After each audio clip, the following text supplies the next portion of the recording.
नमस्कार दोस्तों, जय बाबा गोरखनाथ। मैं भगत अमित गोरख गुरु गोरखनाथ और लाल बेग धाम सिंहपुरा से आपके सामने बहुत बहुत स्वागत करता हूं इस YouTube चैनल पर।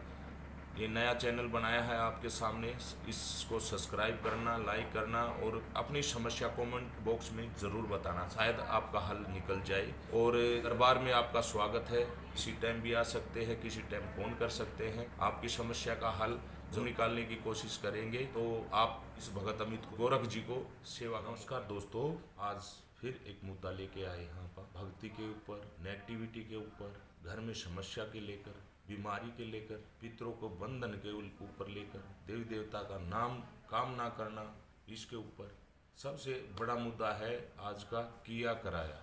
एक इंसान के ऊपर किया कराया क्या होता है, क्यों होता है, कौन करता है और उसके फल क्या क्या होते हैं। किया कराए में भी एक तो होता है सिंपल, आपा जिसको टोक कहते हैं, नज़र कहते हैं, दोष कहते हैं। दूसरा होता है चौकी। कोई भी भगत अपनी चौकी किसी इंसान के घर के ऊपर, इंसान के ऊपर छोड़ देता है, वो होती है चौकी। एक होती है गाल। गाल होती है आदमी को ख़त्म करने के लिए, आदमी को बीमारी में मारने के लिए। और एक होती है गुमगाल। गुमगाल उसको कहते हैं, उसमें आदमी को ना तो बीमारी होती, स्वस्थ आदमी ही परमात्मा को प्यारा हो जाता है। तीसरी होती है मूठ। मूठ भी सेम घाल चौकी की तरह ही होती है, उसके प्रारूप भी अलग अलग हैं। तो ये सारी विद्याएं समसाणिक और चौगानिक होती हैं और ये बहुत ही गलत क्रियाएं होती हैं। ये छोड़ी जाती हैं, बहुत से भगत करते हैं, पैसे के लोभ में लगा लो या अपने नाम के लोभ में लगा लो, किसी प्रकार से भी ये भगत गलत कार्य करते हैं, जो कि पाप है, महापाप है। ये सारी क्रियाएं गुरु महाराज, कोई भी सच्चा गुरु होगा, वो ये क्रियाएं सिर्फ अंतिम रूप होता है इनका, जब अपने नाक से ऊपर पानी चले जाए, जब आखिरी घड़ी आ जाए दुश्मन के सामने, तब ये क्रियाएं चलाई जा सकती हैं। नहीं तो ये क्रियाएं बिल्कुल भी नहीं करनी चाहिए। गुरु वचन भी लेता है, ये असली गुरु होगा वो शिष्य से वचन लेगा कि आप ये क्रियाएं नहीं करोगे। तो इनके लक्षण क्या क्या है, वो लक्षण मैं बता रहा हूँ आपके सामने, ध्यान से सुनना। अगर किसी के घर में भी ये लक्षण है तो तुरंत प्रभाव से अपना इलाज करवाएं, क्योंकि दिवाली नज़दीक आ रही है। होली, दिवाली और या घर में मरगत है, सूतक है, पातक है, उस टाइम ये बहुत ज़्यादा असर डालती हैं। ये चीज़ें किए कराए की बहुत ही ज़्यादा प्रभावशाली होती हैं। तो आप उन लक्षणों को पहचानें और अपने घर की जांच करें कि कहीं हमारे घर में भी कोई किया कराया तो नहीं है। सबसे पहले घर में लड़ाई झगड़े का माहौल होना पहला लक्षण है। ये हमारा हंसता खेलता परिवार है, उसमें तुरंत प्रभाव से किसी प्रकार से हमारे बीच में बननी बंद हो जाती है। पहले बहुत प्यार था, लेकिन हम अब एक दूसरे को देख के बिल्कुल भी खुश नहीं है। पहला लक्षण तो है ये।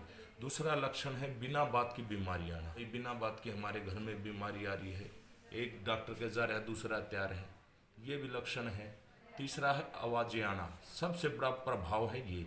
बिना बात की आवाज़ें आती है, घर में किसी के चलने की आवाज़ आती है, बर्तन के खुड़कने की आवाज़ आती है, कोई आवाज़ लगाता है, ये सबसे बड़ा घाल घाल रूपी चीज़ होती है, जो आवाज़ लगाती है आपको, आपके रिश्तेदार के, आपके प्यारे के, आपके किसी भी दोस्त के रूप में आपको आवाज़ लगाती है। तो उसਨੂੰ समझ लो आपके ऊपर कोई क्रिया कर रहा है और आपको अगर उठ के जाते हो तो बहुत ही गलत प्रभाव होता है उसका। तो आवाज़ के पीछे बिल्कुल नहीं जाना है। खासकर 3 आवाज़ें जब लगाते हैं तो उसके पीछे, उसके बाद आप बोल सकते हो, लेकिन 3 आवाज़ें जब कोई लगाए आपको आधी रात को 10 बजे के बाद, 11 बजे के बाद, तो आपको नहीं जाना है, ठीक है। और चौथा प्रभाव है घर में तरेड़ आना, जैसे आपके वही छत में तरेड़ आएगी, दीवारों में तरेड़ आएगी, ये काफ़ी प्रभाव होते हैं। इसका मतलब है आपके ऊपर कोई क्रिया, आपके घर के ऊपर क्रिया है, वो दीवारों ने उठ ली है। मनुष्य की हानि नहीं हुई, वो घर पे ऊपर हानि हुई है। तो ये भी काफ़ी चीज़ें हैं और भी, जो मैं डिटेल में आपको शायद नहीं बता सकूंगा, वो तो सामने अगर आप आओगे तभी मैं बता सकूंगा। तो इनका बहुत ही गलत प्रभाव होता है, आदमी की जान तक बन जाती है। कई लोग जो है घर बर्बाद हो गए हैं, मनुष्य का वहाँ नामो निशान नहीं रहा है। तो इस चीज़ों के ऊपर एक घाल, चौकी, मूठ, किया कराया, इस चीज़ों का विशेष ध्यान दें। कई हमारे जो लोग हैं, कई शाणे की तरफ भागते हैं, कई पंडित की तरफ भागते हैं। ये एक तांत्रिक क्रिया होती है, ये तांत्रिक क्रिया से ही कटती है। कोई कहता है कि भभूत दे दें उससे घाल कट जाएगी, नहीं कटेगी। ये तांत्रिक क्रिया होती है और तांत्रिक क्रिया से ही कटती है। इसका विशेष रूप से ध्यान दें। धाम होते हैं, धाम माथा टेकने के लिए, हमारी नेगेटिविटी को दूर करने के लिए। लेकिन ये क्रिया है, ये अघोर क्रिया होती है, तांत्रिक क्रिया होती है। ठीक है, तो सिर्फ जो इसका ज्ञाता होगा, जो इसका ज्ञानी होगा, वो ही इसको मेट सकता है। इसके ऊपर विशेष ध्यान दें। अगर आपकी कोई भी समस्या है इससे संबंधित, तो आप मेरे धाम पे, दरबार पे, बाबा गुरु गोरखनाथ जी महाराज के धूने पे आप आ सकते हैं। हर वीरवार को चौकी होती है, बीच में अगर आप आए तो फ़ोन करके आए, उसकी जो है अलग से फीस होती है बीच के, लेकिन वीरवार को बिल्कुल फ्री देखा जाता है। आप आ सकते हैं, you are most welcome. Singhpura Darbar की तरफ से मैं गद्दी नसीन होने के कारण यहाँ सिंहपुरा दरबार में आप सभी को ये ऐसी ऐसी ज्ञान की बातें आगे भी बताता रहूँगा। अगर आपकी कोई समस्या है कमेंट बॉक्स में जाकर अवश्य बताएं। हो सकता है कि आपका समाधान जहाँ कहीं भी नहीं होया हो, यहाँ हो जाए।